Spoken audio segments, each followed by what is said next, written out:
All right, welcome back, you guys, to round 7 of the GenCon 2022 Regional License Exam. I'm Levi, and I'm back at ya with the boys Hammer and Cardwell, the people's champion himself. The dynamic duo is back to bring you a very, very exciting round 7. Tam, please tell me what we've got in store today. Yeah, we've got two characters we have not seen at all today. We wanted to come hit you with a bit of a curveball. We've got Mineta 2 versus Ochaco 3, two of these Crimson Rampage characters that have been making a big splash.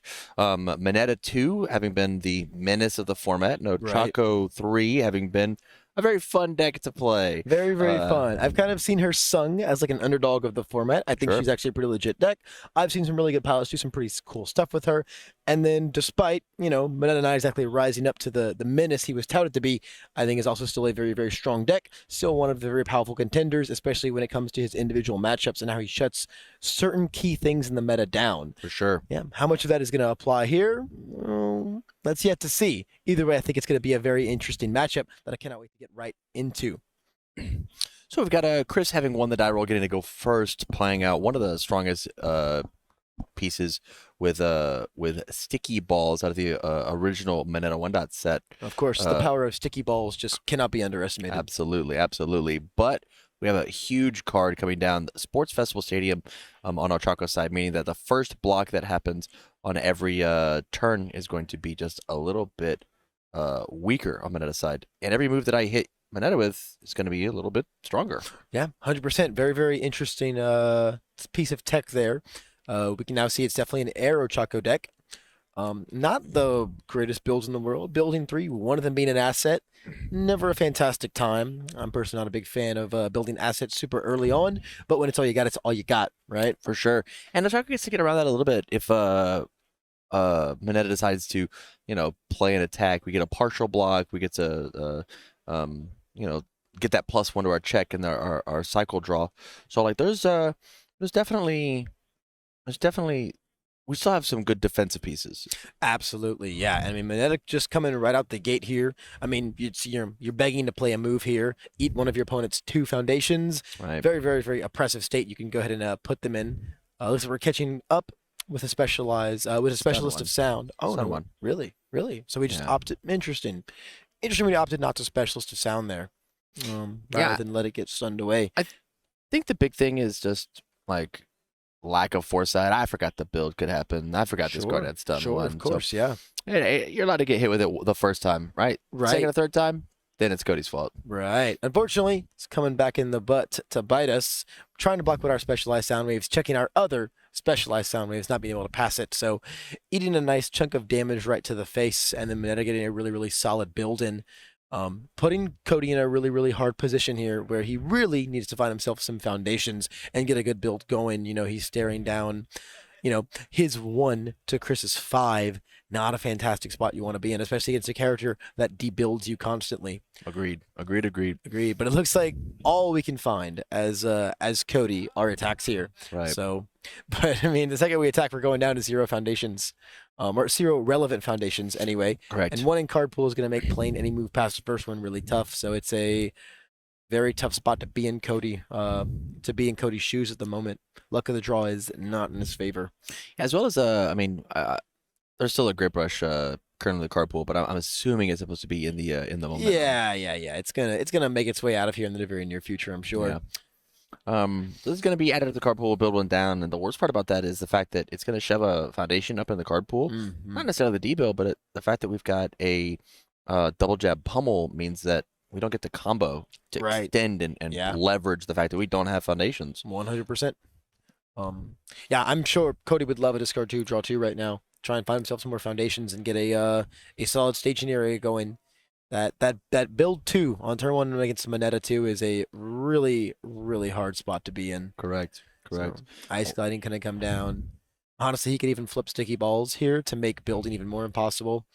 But Faith Shield was going to come down anyway. We were never going to get to combo charge here, unfortunately. It depends on if we decide to respond with the stadium, and we'll choose not to. Yeah. Can still respond with Ochaco if we want it. That was true. Still successfully blocked. True. Correct. It seems, opting not to and not getting punished. That's okay.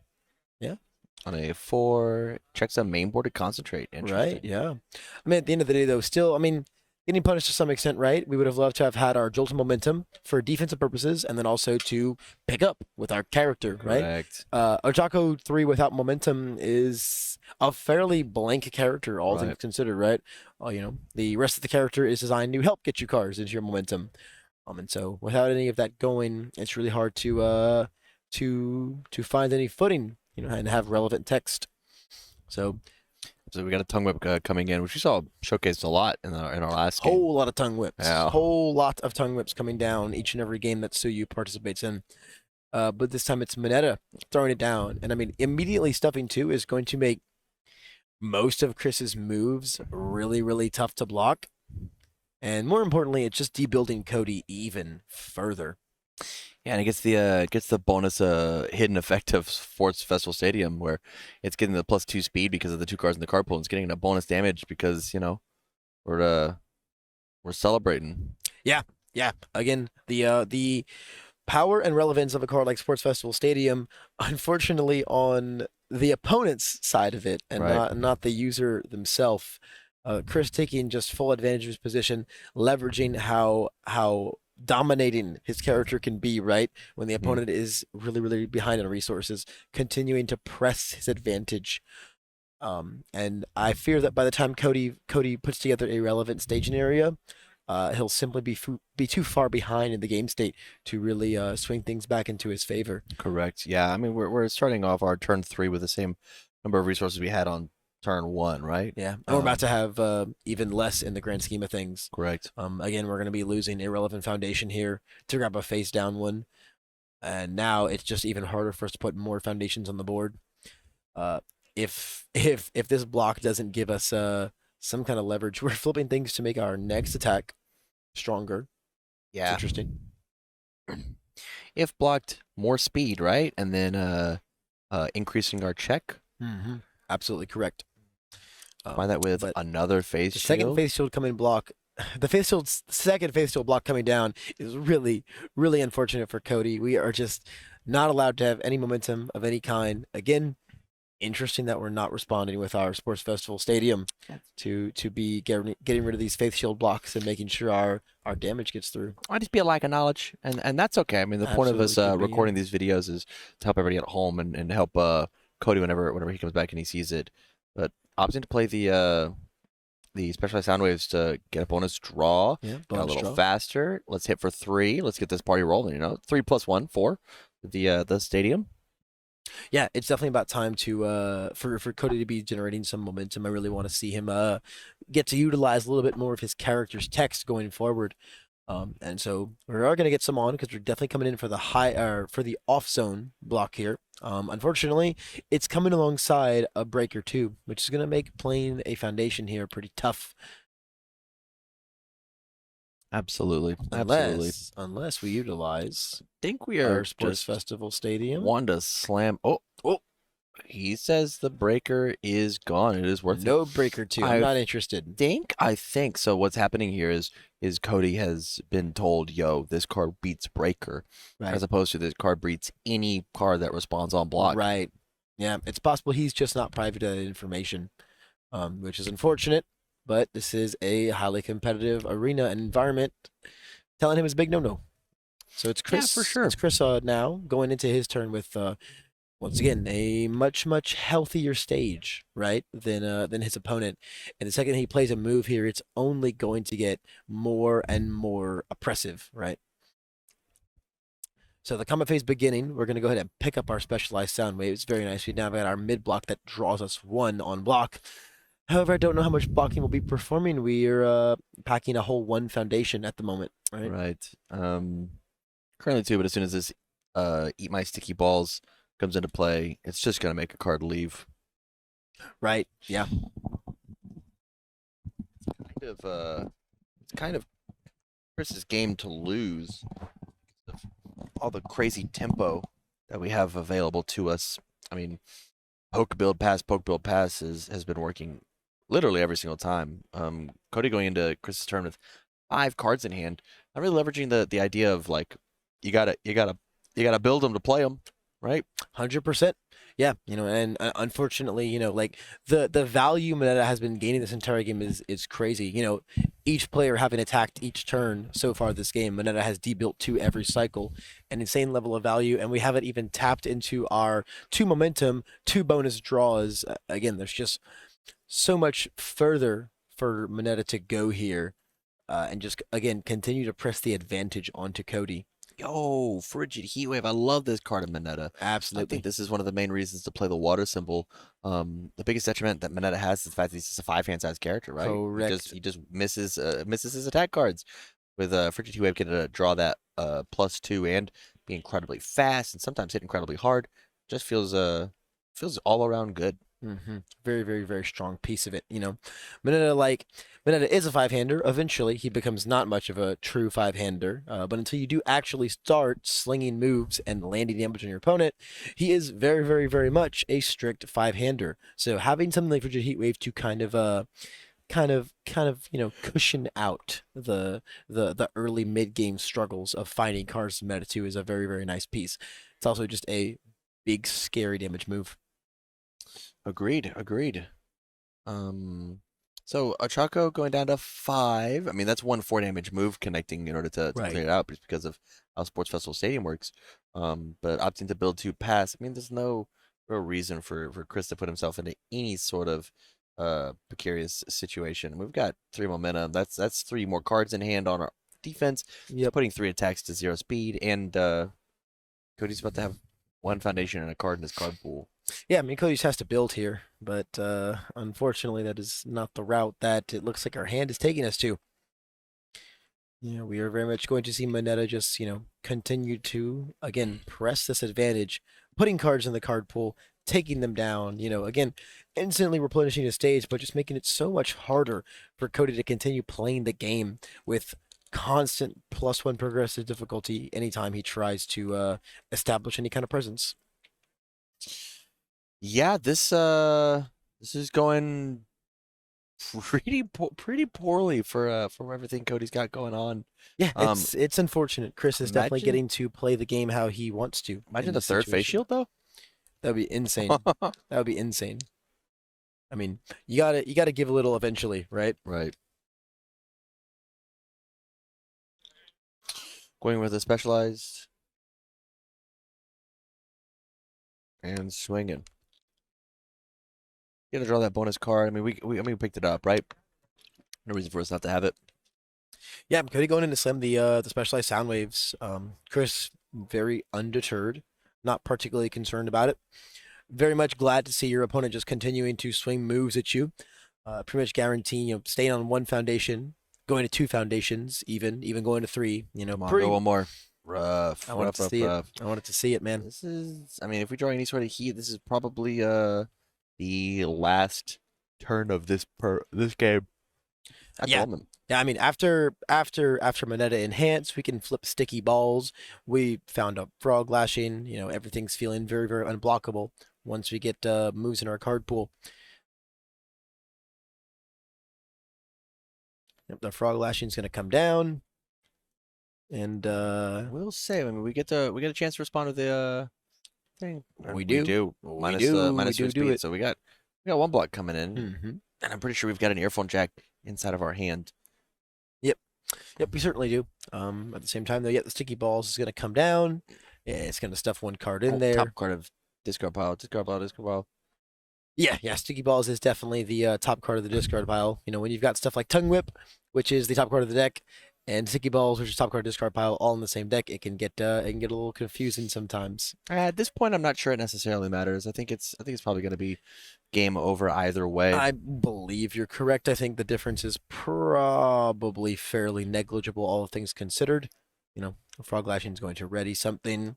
This is going to get blocked, and then there is probably not a world where the ice storm following up on it can be blocked. Yeah, we also can commit for another +1 speed, +1 damage with the first day. Yep. Or the first villain encounter. Correct, there's lots of we can increase it with ice storm or the ice gliding. There's certainly schmooze we can do. Are we committed to make it a low question mark? And then that's it. Yeah, that is going to be it. Well, All right, going on a game 2. So what made Chris win that game? What was the deciding factor, you think? Honestly, the general majority of the game was simply just Cody kind of playing directly into Chris's hands. Yeah. Right? As Mineta, all you want to see your opponent do is not build many foundations, keep attacking you early on, keep giving you your free enhance, keep stuffing their card pool, keep debuilding their stage on your own turn, being able him just Chris being able to poke every single turn, having the cards as well, like the Faith Shields, to keep Cody off of his momentum. And Cody's continuing to play moves into them and just not getting any advantage. Right. Yeah. If we were at least putting damage on Moneta with these throws and with things like the electric jolt, it would be a little more worth it. But that's just simply not something that we were doing as Ochaco 3 there. Maybe though, it's something we'll do as Ochaco 2. Right. As we sideboarded to a new character. So, I mean, this is almost even, I don't know, do you think that this is more or less polarizing than before? I think this is a way better call. You think so? Incredibly better. We've decided to not play foundations, and Mineta was okay taking a couple licks when we got him all the way down to 17. To be able to play that card, pick it back up, play it back again with +2 progressive, even if we've got the card in the card pool, still going to get the count, right? For sure. I think I just have a general stigma of five-handers not being fantastic into Mineta because he is such a resource-seizing deck, and you are just simply seeing less cards against him. That is maybe if you can get the aggro there, you can get the aggro there.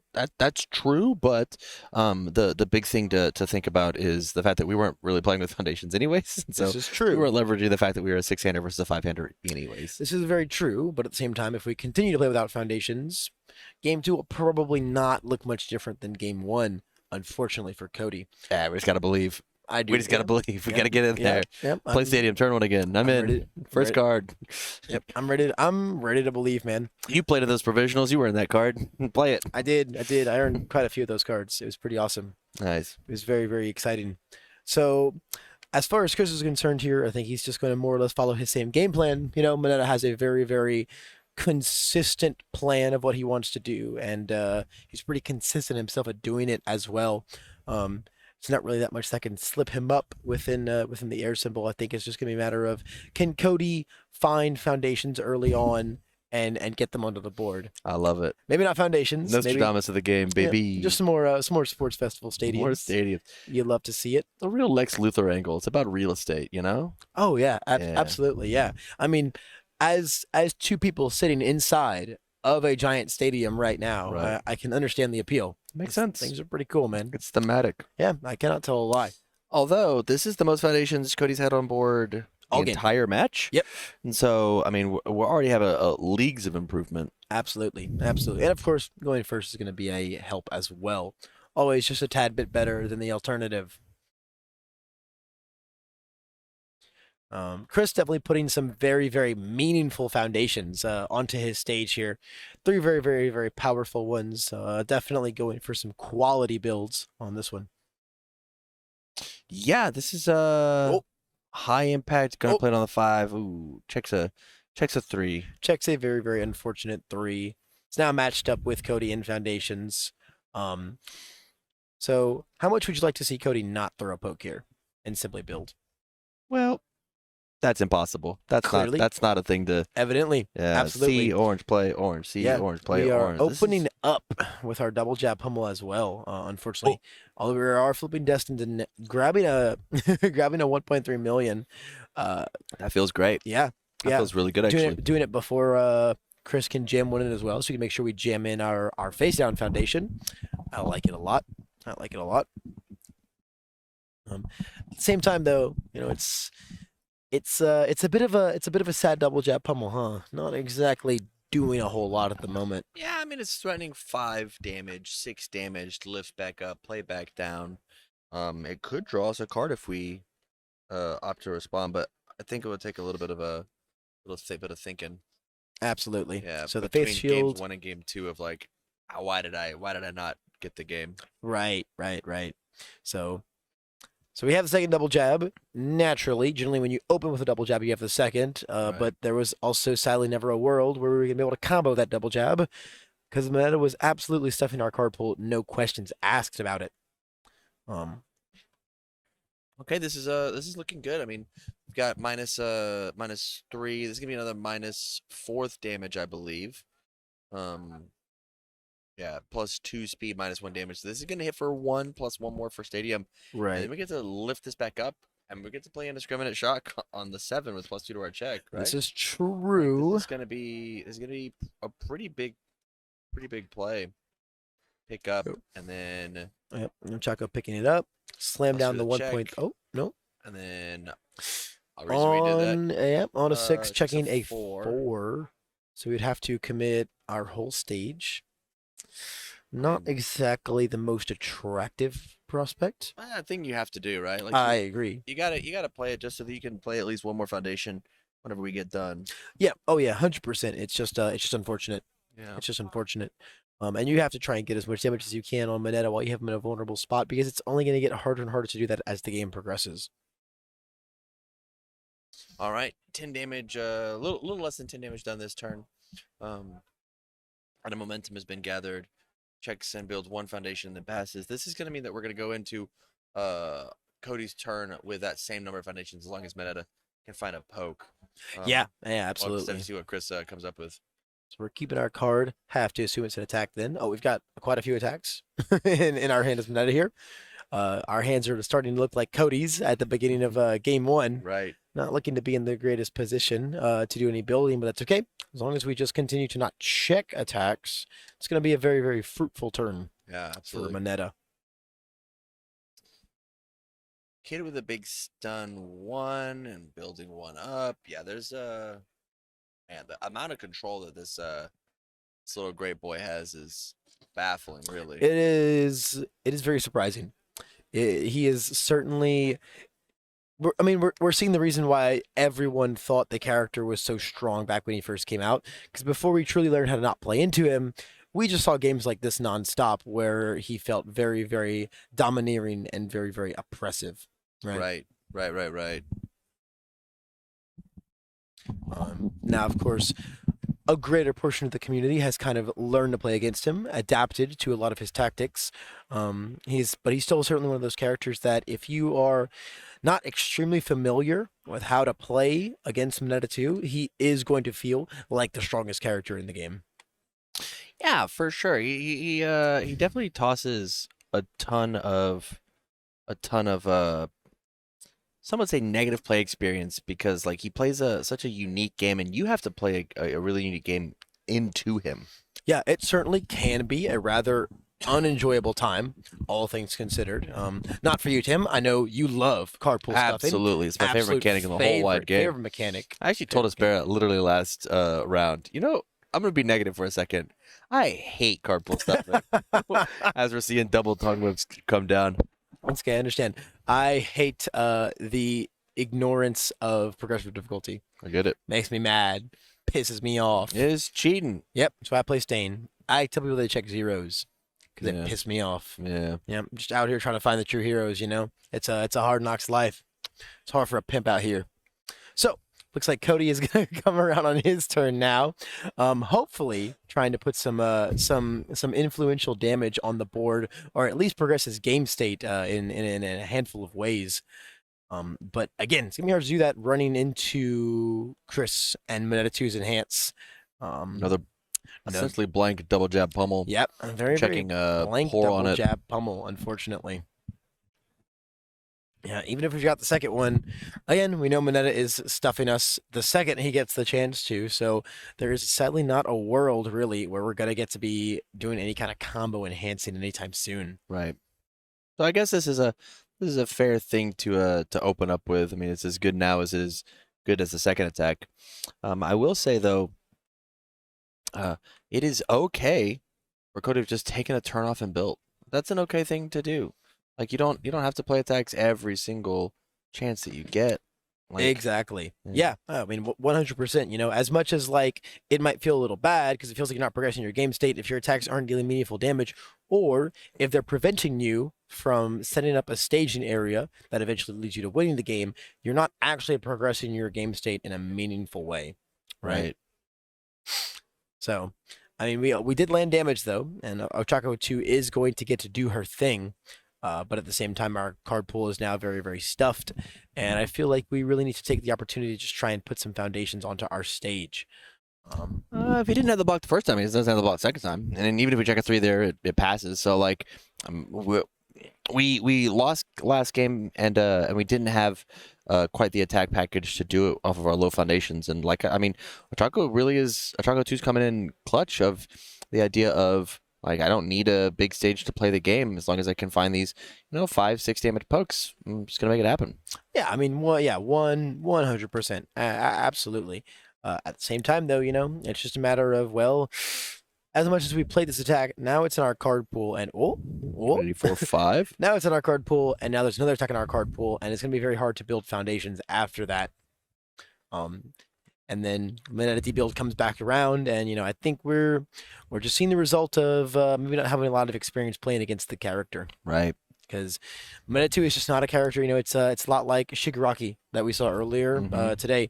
He's not a character that you want to just jam attacks into willy-nilly, or you'll get very punished, and it'll let him very easily control the game state against you. Right, 100%. And we're just seeing Chris in a very, very controlling position this entire round so far. Forced to take 4 there because of the Sports Festival Stadium and clearing itself in the card pool. Right. Snagging a second momentum. What do we use momentum on in this deck? Is it just Jolt for the in EX? this deck, I do believe that Jolt is the only thing we've seen so far. I don't think we've seen a home run Comet. Interesting. Yeah, very interesting. So let's see, coming back around to Chris's turn now. Cody with 4 foundations. Soon to be 3 if we do find a move to slam his meta here, which we certainly did and we certainly will. Even if this doesn't get any damage through, you're simply just trading an attack in your hand to rip one of the opponent's foundations away from them. But of course, when it's your turn as Mineta, your opponent does not get to rebuild a fresh one in, so you're getting double your value as far as the card pull stuff and the debuild goes. Right. So, I mean, can we find 15 damage on 3 foundations is the big question on Cody's side of the board. The answer is unlikely unless it's triple indiscriminate.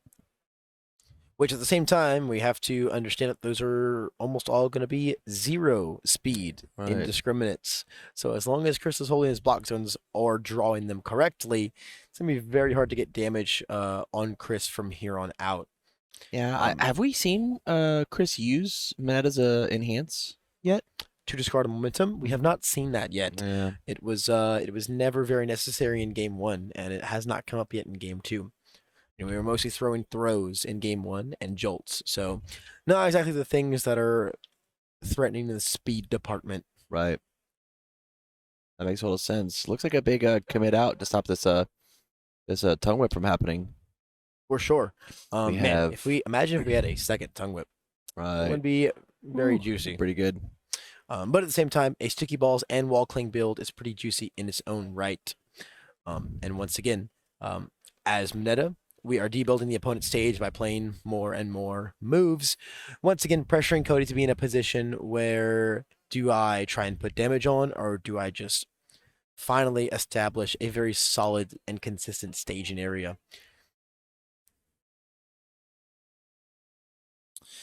All right.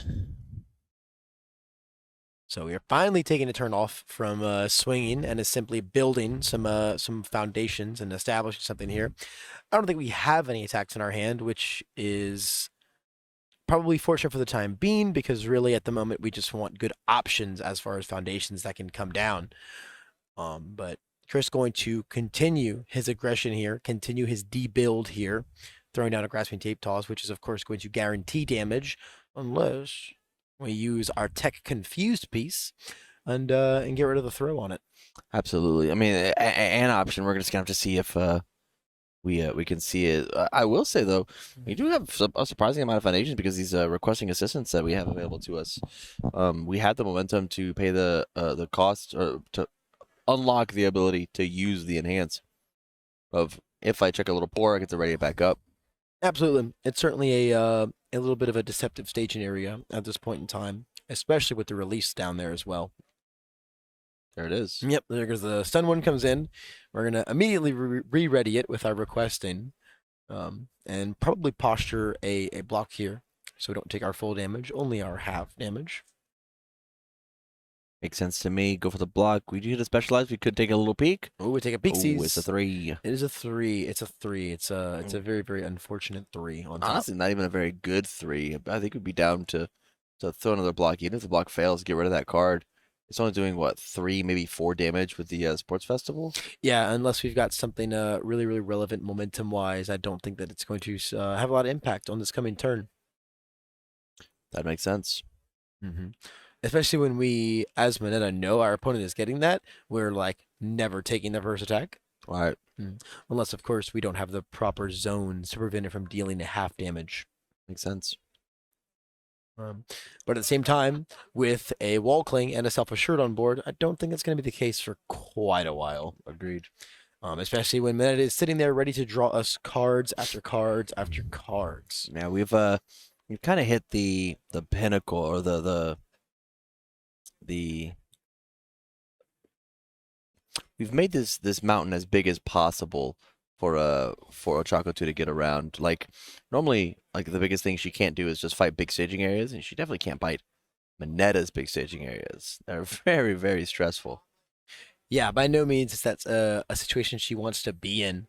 And we're just going to see Chris continue to play moves, continue to chip away with throw damage, debuild his opponent's stage, and just slowly and slowly put himself in a position to win the round, right? Right.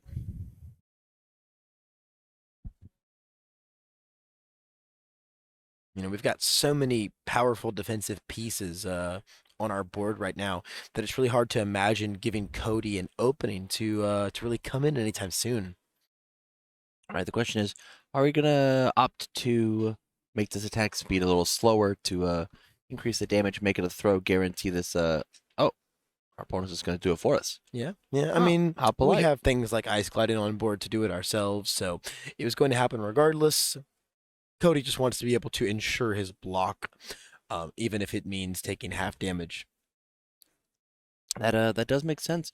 I guess we now get to use that confused if we want to and take away that throw keyword. That We is a definitely choice. could. It's pretty unlikely that there isn't a throw move somewhere in Mineta's discard pile. So it looks like Short Circuit's going to put it back to printed damage, taking away its +2 buff there. Yeah, so dealing a teensy bit less damage there. At the same time, though, losing our foundation for that feels a little rough, especially when Mineta's game plan is to debuild us into oblivion. Right. Yeah, Yeah. I definitely don't want to help him do that job any easier. Yeah. Rocking the defrosting and to put it back to where the plus was in the first villain encounter to give it even more. Maybe we jumped the gun on the short circuit play. So we'll take the half, 5, 6, 7, 8, or 6, 7, 8, 9, excuse me. We'll take our 5 and then an additional because of the Sports Festival Stadium and another momentum. Yep, just more and more momentum for our friend Mineta here. Again, slowly putting himself in a position to just continue his control and his domineerance of the game state, and just really not give Cody any real openings to come in and do meaningful work to him. That makes sense. Hopefully we review one of these foundations and we'll just find an absolute grip of attacks. Just sling them. Yeah. I mean, you know, as Cody here, it seems like that might just be the only way to go. And so we've certainly got a few moves here. We have a sound waves and we do have momentum. So the sky is kind of the limit in that regard. So let's see if we can find enough to really get going. And it checks. Yeah, I'm eager to see what kind of stacking Cody does here. You know, looking through his whole discard pile, what move does he look through and think, this will win me the game right here, right now? It's probably just every other copy of Soundwaves, right? Yeah, ideally, yeah, if we've got some more in there. Sound waves into sound waves is, of course, one of the strongest aspects of the card that you can do as you have multiple momentum. Yeah, we go Soundwaves into Soundwaves because we also have that long-lasting explosion in our not long explosion what is the 3 damage? Oh, the instant explosive release. Instant explosive release. Yeah, we have instant Absolutely. explosive release in our hand. And if this card deals damage, 3, maybe 4 off of the stadium, we will be able to grab an additional momentum and keep stringing these sound waves. Those little 3 damage attacks are going to keep going over and over and over again. Yeah, those are certainly piling up and up and up and up and up. But it looks like that is not the case. Got a solid 2 high block coming in. Yep. And as Cody, we did opt to go ahead and grab the double jab pummel instead. Since the specialized Sunwaves is a flash move, we cannot Mineta enhance on it, and we actually guarantee our combo. So very, very nice there. And we're peeking another double jab pummel on top. So as a Mineta, you really don't want to let your opponent draw the cards right here.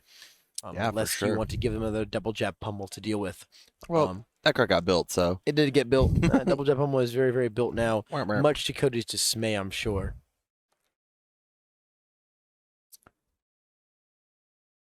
The creepy is going to come in for a big -3 damage. I can only assume the second one is going to come in to do the same thing and make it a big ol' -1 damage move. Unfortunately, we were never intending on blocking this anyway, and giving Yeah. our opponent any kind of filter. The double creepy is going to come down and make it a completely negligent move. So, really, really, really beautiful defensive plays by Chris here. Shows he definitely knows how to navigate his way around the air attack package and Ochaco's in general, especially in a highly skilled competitive event. So the home run combat coming in on a 4, 5, 6, 7. We Checking can commit out for 3. it. We can commit all 4 of our foundations to go ahead and pass this. I'm sorry, only 2 foundations because we have our double jab pummel combo. Oh. So, yeah, not nearly as dire a situation as it Oh. seemed. And this definitely makes sense as to why we didn't acquire another sound waves with sound waves, because we have this home run that we want to spend our momentum on to try love and that. nuke Mineta from orbit.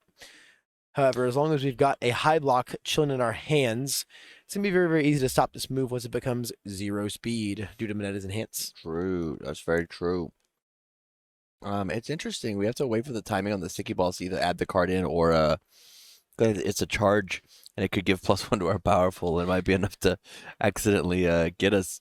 Yeah, if we are not posturing a high block to stop this move, I definitely wouldn't want to make it any bigger. Even on the half block, it's going to be scary to deal with. So Mineta's going to make it 0, right? We're going to draw an Ice Storm. Interesting, interesting. That's a pretty good one.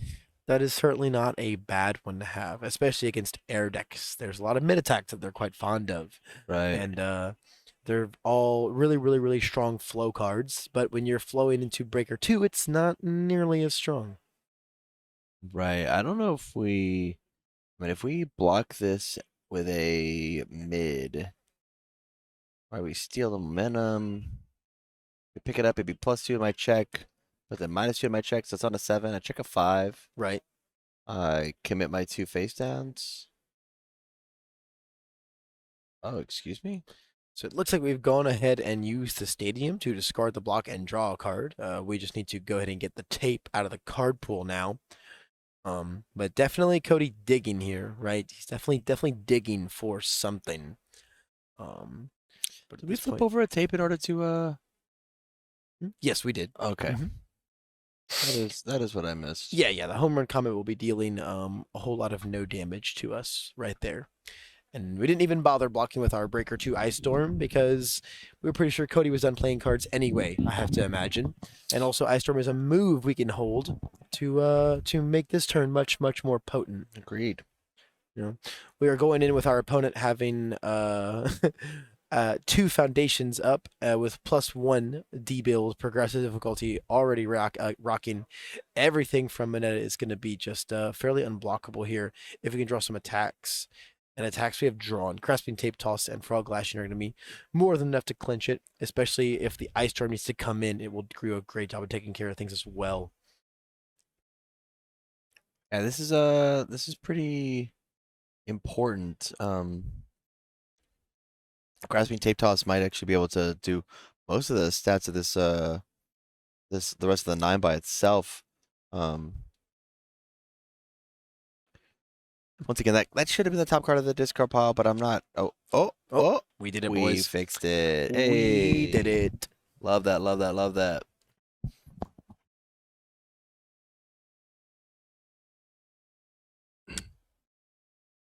So at this point, Mineta feels like he's in a pretty good position to close out the game here.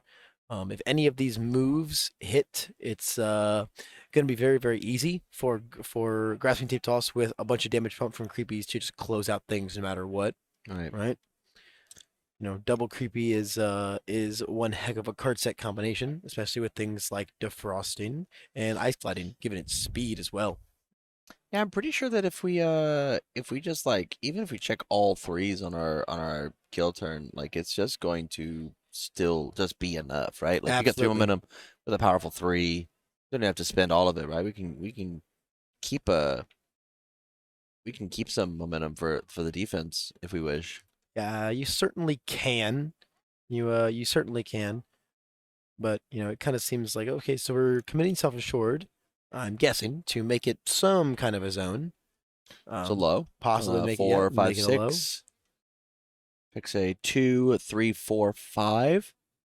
And that's actually a block that's the on game. a 7. And yeah, or, without 5 oh, things to I commit. may even miss the face down. Yeah, there it is. Yep, the Mineta All T right. build. Mineta T build plus the sticky balls. Very, very, very, very potent. I mean, that was just a very textbook Mineta gameplay, right? Mineta getting to do exactly what he wants to do, playing in the game state he likes being in, and then just debuilding the opponent over and over again, dealing chip damage with his throws, slowly wearing them down, and just controlling the game state. Right? Yeah, 100%. Yeah. When you go home and you prepare for these big events, because of how diverse our game is, we've got like 100 characters that you're like able to play, and like half of them are like really good, really competitive. So make sure that you're going and you're doing your homework. Know how to play against the Minetas, the Momos, the Asuis, because like you never know what cool character is gonna just show up, and you have to fight one of these cool rounds. Yeah, and again, Mineta is one of those characters that the less experience you have against him, the more powerful he can come across, and just kind of not really let you play the game nearly as much as you wanted to. Absolutely. So, sure, it was quite the learning experience all around. But for our victor, Mr. Mineta himself, we are going to bring him into this chair for a quick interview regarding his thoughts about the deck and his performance as a whole in this match and the tournament altogether. So please don't go anywhere and get ready for that. And here we are with the winner. We've got Kevin here. Congratulations on your last round. Thank you, sir. So Mineta, give me some thoughts on the character. So when I first started playing MHA, Mineta never gravitated to me. Even when Set 2 came out, I was like, I just don't want to play. I'm just not a super big fan of the character. Right. But then all my friends were telling me, Kevin, you're trying these different types, you're trying these different characters, and they're just not your play style.